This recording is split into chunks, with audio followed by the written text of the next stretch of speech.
Are you a professional woman who wants to create passive income streams and financial freedom through real estate investing?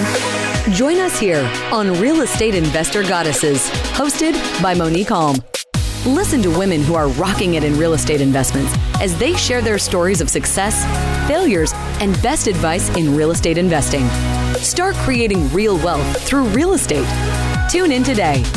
Here's your host, real estate investor, syndicator, and developer, Monick Halm. Welcome to the Real Estate Investor Goddesses podcast. I am so excited to have with me today the incredible Becky Nova of Lady Landlord. She's a native New Yorker. She's a cancer researcher by day, real estate investor by night. She's lived abroad, owned an international business. She's a fascinating history. I'm so excited to hear about it. She moved back from the U.S., penniless and homeless, which I can relate to because I did this. I lived in Argentina in 2003 for a year. I came back penniless and homeless too. So I'm like, I can very much resonate and relate to that. She bought 10 doors in 2 years in competitive markets, and she started Lady Landlords right before this, right around the beginning of this pandemic to create a safe place to come and ask questions. And it's been blowing up, and I'm super excited to have her here with us. She's like, I feel like, she's definitely a soul sister, right? We both share a mission to help women invest in real estate. And now she's empowering other women through their real estate events, accountability groups, worksheets, courses. So I love interviewing all female real estate investors, but I particularly love the ones that also have the heart to share and help other women like I do. So welcome, Becky. I'm so thrilled to have you. Thank you. And also, too, now we have the travel connection and the living abroad. So yeah. That where is did you something live? Unique to us. Yeah. Where'd you live abroad? So I used to live in Spain. For a couple of years, I used to own a tour company there, and then I moved over to Portugal, and I used to own a bar there for a little while, believe it or not. Wow. So, yeah. Very cool. Muy bien. And where in Spain were you? So I was in Sevilla, which is down in the south, which was just the perfect place for me. It's just one of the smaller cities. It's very traditional, has all like the large festivals there. So it was really great. I got to be so immersed in the culture. It was the perfect place for me to live. That's awesome. Totally off topic, but my parents had actually retired to Spain, and I have a bunch of family all there in the south, not in Sevilla, but in Cadiz and Algeciras and around there. So another thing, more things we share in common. So mostly it's about real estate and our love for that. So let's talk about your story. So how did you get started in real estate investing? Sure. So I always tell people I hate telling this story about how I got started in real estate investing because I always have to admit that my husband was right, which just drives me crazy. But it's just like this perpetual thing that I always have to tell people. So I actually, since I lived abroad for so many years, like moving into like my own home, buying my own property was never something I planned on doing. I was broke. I was like, no one's ever going to be a mortgage. I wanted to move abroad again. Why would I ever buy a house or put down roots? My husband is an immigrant from the Dominican Republic. He very much follows that American dream perspective in the United States. Actually, like more than like me. I feel like he's a lot more patriotic than I am as a person. But he really wanted that, white picket fence house, the 2.5 kids, like all that type of thing. So he kind of said to me, he's like, listen, like if we're going to we were boyfriend, girlfriend at the time, just started living together. And he was like, listen, if we're going to move forward, like we need to actually like get our finances right. I want to buy a house. This is what we're going to do. So I said, okay, I like this guy. Fine. So I went, I know. So like I said, I hate this. And I kind of like almost proved to him, I was like, fine, like I'll do this just to show you that like I can. And I got myself out of debt. I figured out my finances. I was able to save for a down payment. I was able to really move forward in that. That was really the first part of it. And then I was actually the one that went back to him and said, okay, like we can buy a house, but I don't want to live like mortgage payment to mortgage payment. So I said to him, and I always tell people, I thought that I had like the most original idea ever. I was like, well, I know what we should do. Let's buy a multifamily. We live in one side, we rent out the other side, and then we make money off of that. I had no idea that there was like a term for that. I had no idea that this was something other people thought about. I thought I was like, had the most original idea ever. So that's actually how we got started. We bought a multifamily. We bought a duplex in New York, in Yonkers. I know you know New York too. Mm-hmm. So up in Yonkers. So we started there. And once we closed and got like that paycheck from back at closing for like the tenants having rent, I was just like, wait, I'm getting paid to buy property. I was like, that's it. We got to do this again. We have to figure out how to do this again. Let's go. And from there, we just really kind of grew. Awesome. Yeah, I started house hacking too. Same thing, except I wasn't that deliberate. I didn't think about like, let's make this pay for itself. I was just like, this is the only way I can afford a property in Los Angeles. So yeah, I have somebody subsidizing the purchase. Yeah. So that's how I got into it. But also same thing, duplex, house hack. Yeah. That's a great strategy. Great way to get started. Yeah. Especially for those of us, I mean, for anybody, I think it's a great strategy, but especially for those of us in these high cost of living areas, it really can make a difference in being a homeowner or not. So yeah. I'm glad you made that work too. So what was after that one, right? So you start with the house hack. But then you said 10 doors in 2 years. So what was like, how'd you proceed from there? Sure. So like I said, at like closing, I was like, this is fantastic. We have to do this again. So I think it was probably like 24 hours before I called my realtor and my mortgage broker. And I was like, hey, I want to buy another house. And they were like, you can't do that. And I was like, yes, I can. And they were like, no, like you really can't. Like you can't buy another house today. So I was like, fine, I'm going to figure this out. And after I bought that duplex, I spent the next few months just really diving into real estate education. And that's what I learned, that house hacking actually had its own term. And that's what I learned about all these different resources and these different communities and podcasts like yours that I can listen to and start learning about. So I dove into all of that, but I still kept in touch with my realtor, with my mortgage broker, and all the people from that quote unquote real estate team that we have, and let them know, like, I want to buy another property. It was probably about 6-7 months later when finally, after all my phone calls, I was talking to my realtor again, and he goes, hey, actually, I know of an off-market property that might be a good fit for you, but you got to go get pre-approved so I can tell you more about it. So I'm like, perfect. I'm going to go call the mortgage broker. So I'm calling the mortgage broker to get our pre-approval. My husband came home at the time, and he was just like, oh, you'll never believe who I just saw. And I said, who? And he goes, oh, I just saw a realtor across the street. I wonder what he's doing there. And I'm like, oh my God, that's the off-market property he's talking about. It's across the street. It's across the street. So that was exactly it. There was, long story short, during the appraisal for our duplex, our realtor was clearly here during the appraisal. The little old lady comes walking up the neighborhood and is kind of like taps him on the shoulder, as the old lady in the neighborhoods do, right? It's kind of like, hi, like, I don't know you. Who are you? What are you doing in my neighborhood? So he said, oh, I'm a realtor. I'm helping somebody buy this house. So she goes, oh, actually, I might be interested in selling my house. Keep in touch. And they did for that same 6-7 months. So when she called and said she wanted to sell her house, that was exactly the conversation. My realtor said back to her, I think I have somebody that would actually buy it, and you don't even have to put it on the market. So that was how they put it together. It ended up being a quadplex that also comes with a parking lot, which for any New Yorker or somebody in Los Angeles, we know how valuable parking can be in these cities here. So we ended up buying that. Oddly enough, we ended up purchasing that property one day to the year. We closed on the exact same day. We celebrate May 22nd, our house buying day, but more than we celebrate like our actual anniversary, because it was just so cool that it's our house anniversary, but it was the same day, same office, same realtor, same, bank attorney, same attorney. Like it was just on repeat. It was really kind of cool. So then that was the next one that we picked up 1 year later. So it really kind of shows what that networking and staying in touch with people, and also just telling people what you actually want. If you don't tell people what you want, like I would have completely missed that property if I never told my realtor I wanted to buy another building. How convenient to have a property that you are managing across the street.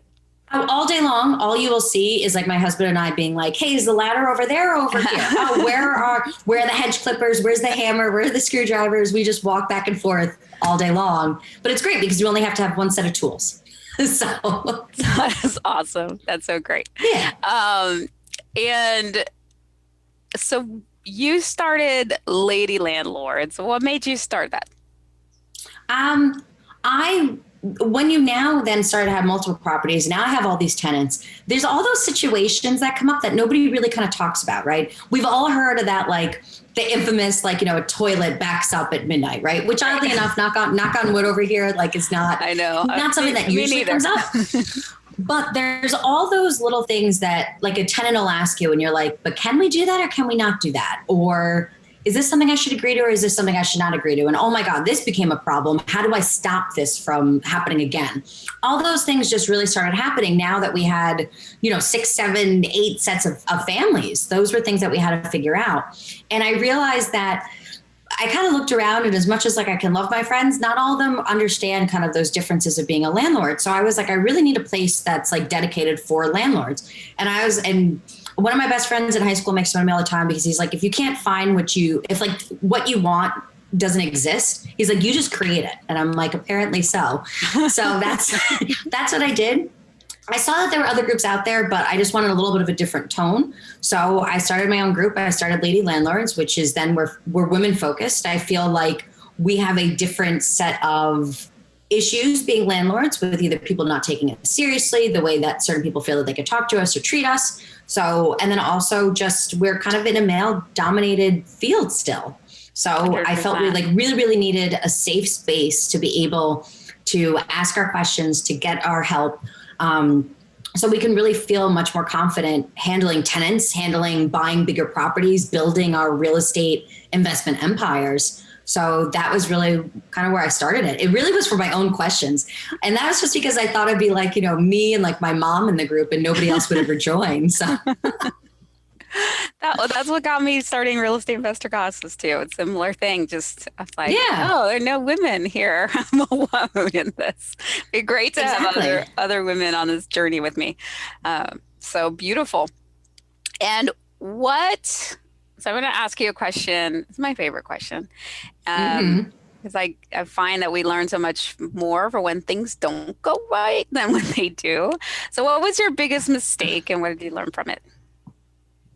Sure. So I'm going to answer this in 2 different ways, just because the first one I can't fix. The first one is I wish I had done this sooner. I wish I got involved in real estate years ago. If I could, like people always say like, oh, would you go back and like tell, yourself like 10 years ago, like it would be buy real estate now. The power of real estate, the power of building generational wealth through real estate is just insane.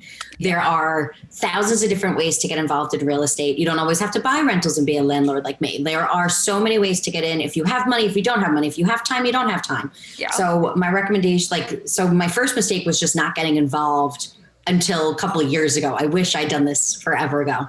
But on a more practical, like what did I do that I wish that I had thought of like at the beginning was also kind of building out like what my portfolio looked like. Once again, we fell into this. I bought that first property thinking I would only own one home. That was even crazy to own one home. So I think for me, I wish I had thought more about, I wish I had more knowledge of what real estate can do for people and how it can change your personal finances. But also I wish I had thought about more of what do I really want out of life? Because real estate investing can actually be a vehicle to get me there. And then I could have built my portfolio in a way to get me there faster, sooner. Right. So if we're thinking like there was a certain amount of cash flow where I could then leave my day job. I wish if I had thought about that at the beginning, maybe I would have picked a different house. Maybe I would have done a long-term investment or long distance investment instead. So I wish I'd had more information up front than I do now. But otherwise, everything else, I feel like sometimes you have to make mistakes to learn. Absolutely. They're part of the process. Ooh, this is a fun one. So was probably the most like practical mistake that we made. So when we bought our first duplex, we actually bought it oddly enough from house flippers. And I didn't care. I'm making money. You're making money. Fine by me. Yeah. I had no problem buying from a flipper. So we bought this property from the flipper. So the house was vacant. When we came through for like the final walkthrough, there was like a leak or two here and there, just kind of like under one of the bathroom sinks. Not a problem. We told the guy, not a problem. We'll get that fixed. He has a whole construction team. Nice and easy for him to get that fixed. And we didn't want to have to deal with anything. We were really looking and hoping for that kind of turnkey property to move into. Yeah. Especially that was a very big goal of my husband's. So we now go to the closing. There's still that little bit of a leak. And the seller is just like, yeah, not a problem. I'll have one of my guys, take care of that for you. And there was also, they were supposed to paint a small little thing on the outside of our property. Same thing, that wasn't done. So he said, yeah, not a problem. We'll get that done tomorrow, the next day. Nice and easy for you. So we said, okay. So we went through with the closing. Well, that turned into a problem. Next day, the construction guy came, the guy that had done all the work on the house. Well, he wasn't a contractor. He was a handyman. So he looks at the leak and says, honestly, you guys need a plumber. This is not something that I feel comfortable fixing as a handyman. It's just out of my wheelhouse. So he said, okay. We called the seller. The seller is now on speakerphone with the handyman. And the seller's like, oh, I'm not spending all that money to hire a licensed plumber. I'm not going to do that. You, Mr. Handyman, just fix it as best you can. The handyman goes, you already owe me thousands of dollars that you have not paid me. Oh my gosh. I'm not doing any more work from you. So I know I can patch this situation and fix it. I'm not going to. We said, okay, interesting. So seller also said, so handyman walks out of the house, is like, that's it, I'm done. Not dealing with this guy. Sorry, guys, not your problem, but good luck. Okay.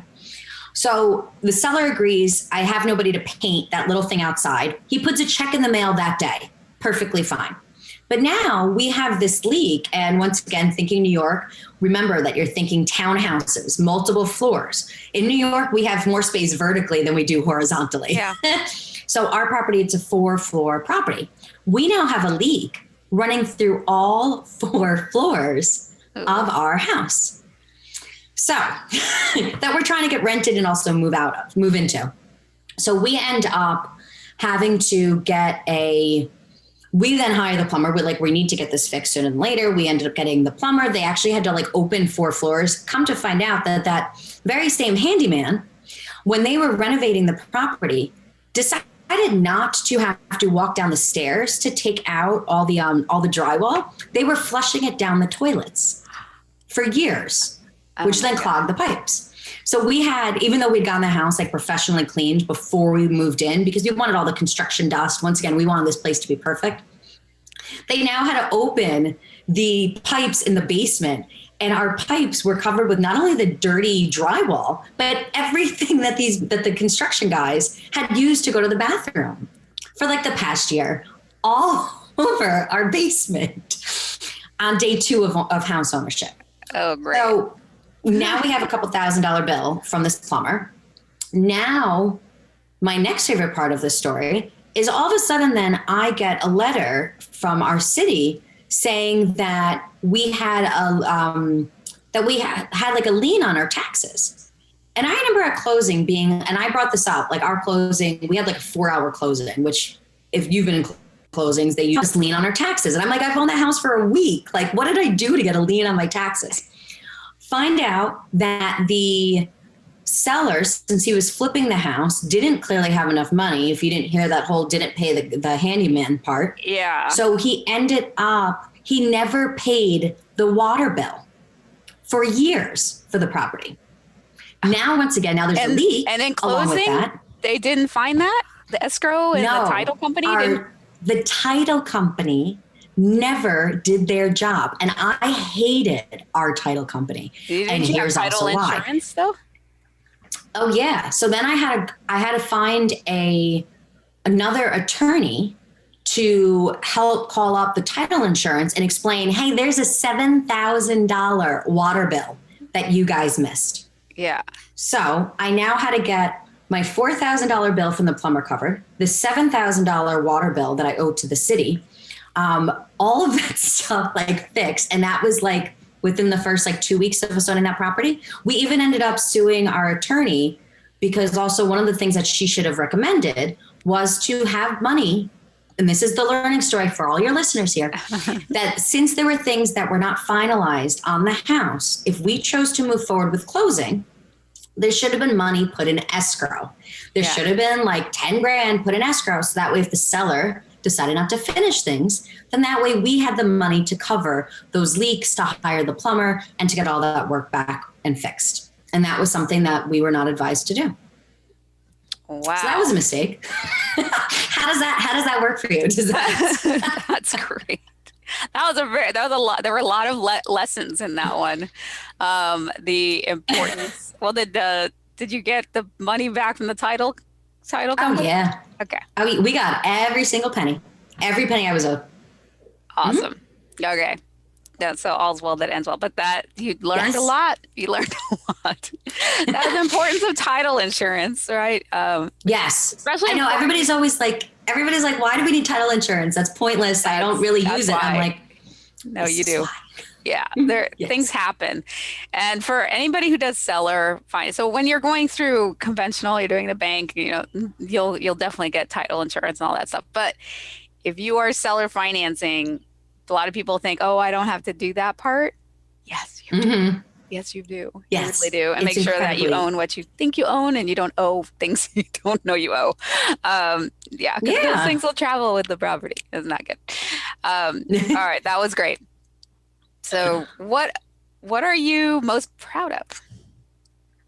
I am most proud. So one of the things that like just in life, I'll say that I'm really proud about myself, which isn't exactly what you asked me, but I'll just go there. I'm really good at problem solving. I'm really good at identifying like, okay, this is a really stressful situation. Here's the problem that we have at hand. What is the best way to get this fixed? And what is now the best way to get this fixed in the fastest rate of speed that's costing me the least amount of money, but is still being the most effective that I can get?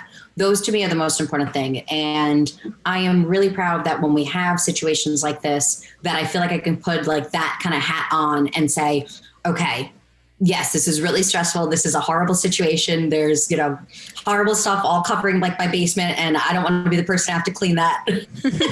But it's something that I feel I'm really proud about saying like, okay, how do we get this solved? And I feel like one thing that I hear from a lot of investors all the time is like, well, I can buy the first one, Finance House Act, but I can't figure out how to get the second one. I can't figure out how to get the third one.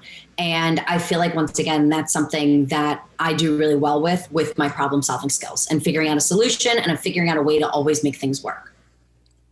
That's something definitely to be proud of, and a skill that you need to use a lot as a real estate investor, because things happen, right? You buy like issues with sellers, issues with tenants, issues with the city, right? Issues with just like plumbing things that you don't expect. And it's just, there's a lot of inherent drama in real estate investing, and it can be wonderful when things are going great, but sometimes like things don't go well and you have to be able to fix it. So that's great. And there will always be something that will happen. Maybe it's not a tenant issue, but maybe it's a maintenance issue. Maybe it's a legal issue. Maybe it's a finance issue. There's always going to be something, and that's perfectly okay. It's just, let's solve it and move forward. Yeah. There's something at some points, not all the time. Some you can go years without anything, but things do come up if you're in the business long enough. To what do you attribute your success? Probably as cliche as this can sound, kind of that why, that really like, why is this all important? And I feel like that's a step that like people tend to skip over. They're just like, okay, like I just want to make money. I got it. And it's like, okay, but let's dig a little bit deeper than that. Like, why is it really important? Like I feel like when I lived abroad, it was kind of like almost practicing for like what I want in early retirement. I want to go live on a beach, maybe run like a bed and breakfast, right? So it's kind of still that tour company bar that I used to own. But like, I really want to be able to like wake up in the morning and be like, what do I want to do with my day? How do I want to enjoy life? And what do I want to see out of it? So I feel like that's something that has always been a really kind of big driving force for me. I feel like that's something that every time, these things happen, these problems happen, there's an issue here, there's an issue here, I can always be like, yeah, but real estate is giving me the opportunity to enjoy the life that I want to have, that I want to see. And if you're not a person that wants to go travel, you want to just spend more time with your kids, you want a little extra money to help cover a car payment, whatever it may be, all of those things can be done through real estate investing. You just have to identify what it is and then go after it. Yeah, so true. It's so great to have your clear why. It's like to drive you. And also so you make the right decisions. As you were saying before, there are a lot of different ways to do real estate. It's not one size fits all. And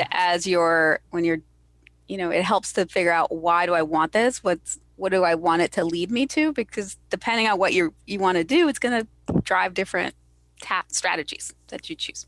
Yeah. Yeah. So what advice do you have for a woman who's just starting out in this field? I would probably start where I just kind of recommended, like, figure out what you want out of this, right? I feel like we hear people all the time being like, hey, I want to be a real estate investor. What do I do? Well, figure out what type of real estate investor you want to be.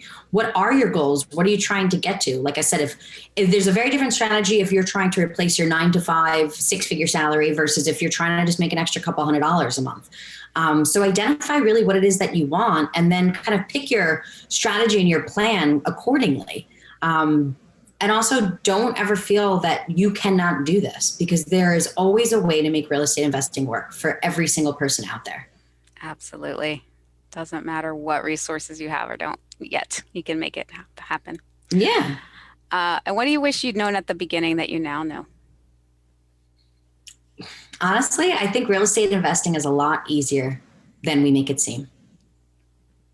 I think sometimes we just get bogged down between, especially with social media, this person's doing this person's doing this. And we start looking into all these kind of like crazy options, and we feel like we have to do this or we have to do things this way.